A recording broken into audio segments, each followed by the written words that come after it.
আসসালামু আলাইকুম ভিউয়ার্স, আশা করি আপনারা সবাই ভালো আছেন। আর আজকে আপনাদের সাথে আমি শেয়ার করব দুইটি চকলেট কেক ডেকোরেশন।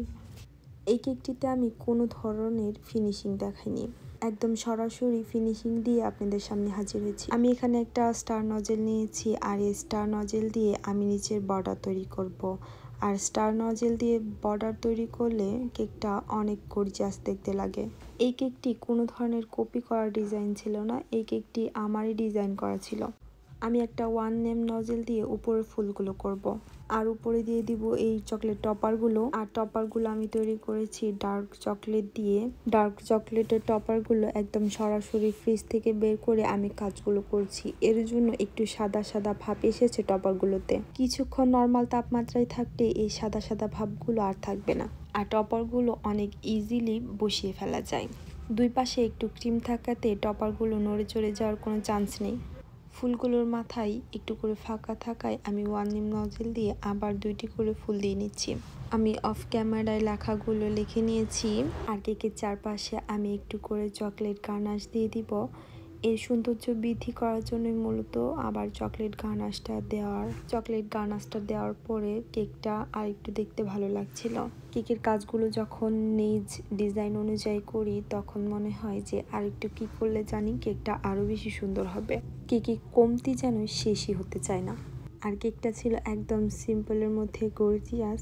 ক্যামেরায় ততটা ভালো না দেখা গেলেও আমার বাস্তবে মনে হয়েছে এটা সিম্পলের মধ্যে অনেক সুন্দর একটি কেক। কেক ভাইয়াটিরও অনেক ভালো লেগেছে এই ডিজাইনটি। আপনাদের কাছে এই ডিজাইনটি কেমন লাগলো? চলুন আরেকটি শুরু করি কেকের ডিজাইন। ভাবলাম এই কেকটার একটু ফিনিশিংটা আপনাদের দেখিয়ে নিই। তো আমি ক্রাম কোটিং করে একটি পাইপিং ব্যাগের সাহায্যে ক্রিমগুলো দিয়ে নিচ্ছি। পাইপিং ব্যাগের সাহায্যে ক্রিমগুলো দিলে অনেক ইজিভাবে ফিনিশিং আনা যায়। কেকের কিছু টিপস রয়েছে যা ফলো করলে আপনারা তাড়াতাড়ি ফিনিশিং সুন্দরভাবে আনতে পারবেন।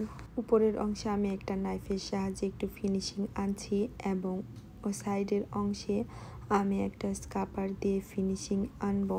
আর লাস্টে আমি উপরের অংশে একটি নাইফের সাহায্যে ফিনিশিং আনবো। অবশ্যই নাইফটা মুছে মুছে তারপরে উপরে ফিনিশিং আনতে হবে, এতে করে তাড়াতাড়ি উপরের অংশটা ফিনিশিং এসে যাবে। কেকটা ছিল 1 পাউন্ডের আর কেকটি ছিল চকলেট ফ্লেভারের। পাইপিং ব্যাগের মধ্যে একটু চকলেট গার্নিশ ভরে আমি সাইড দিয়ে সুন্দরভাবে দিয়ে নিচ্ছি। আর এটি দেওয়া অনেক সহজ। সেম প্রসেসে আমি বাকিটুকুও কমপ্লিট করে নিব। এই নোজেলটি দিয়ে আমি সব ফুলগুলো করব। নজেলটির গায়ে কোনো ধরনের নাম্বার ছিল না, আর এই নজেলটা কিছুটা ওয়ান এম নজেলের মতোই ফুল করে, তবে আকারে একটু ফুলগুলো ছোট হয়। আর আমি সেম নজেল দিয়েই কিন্তু গোলাপ কালার ফুলগুলো তৈরি করছি। আর ফুলগুলো তৈরি করা অনেক সহজ, একটু ঘোরালেই ফুলগুলো তৈরি হয়ে যাচ্ছে। সুন্দর ফুল তৈরি করতে ক্রিমটি অনেক স্টিফ হতে হয়। গলে যাওয়া ক্রিম দিয়ে কখনোই ভালো ফুল তৈরি করা সম্ভব নয়। আমি একটা পাতা শেপের নজেল দিয়ে পাতাগুলো তৈরি করে নিচ্ছি, আর আমি এক চাপেই পাতাগুলো তৈরি করছি। কেকটার ডিজাইন ছিল একদম সিম্পল। আমি যখন শুরুতে কেক বানানো শুরু করি তখন এই কেকের ডিজাইনটা আমি করেছিলাম। এই কেকের ডিজাইনটি প্রায় 1 বছর আগে আমি করেছিলাম। এত ডিজাইন থাকা সত্ত্বেও কাস্টমার যে এই ডিজাইনটা কেমনে খুঁজে বের করেছে আমি এটাই বুঝতে পারছি না। আর কেকটা দেখে আমার পুরনো কথা কিছু মনে পড়ে যাচ্ছে। আগে আমি এত প্রফেশনালি আসলে কাজ করতে পারতাম না। যখন আমি শুরু করেছিলাম তখন মোটামুটি একটু ধারণা নিয়ে শুরু করেছিলাম। অনেক ভুল থেকে শিক্ষা নিয়ে আজ এই পর্যন্ত আমি। ভুল করুন, আর যে ভুল থেকে আপনি শিক্ষাটা নেবেন সেটা হলো আপনার প্রকৃত শিক্ষা। আজ এই পর্যন্তই। ভালো থাকুন, সুস্থ থাকুন, আবার দেখা হবে নতুন কোনো ভিডিও নিয়ে।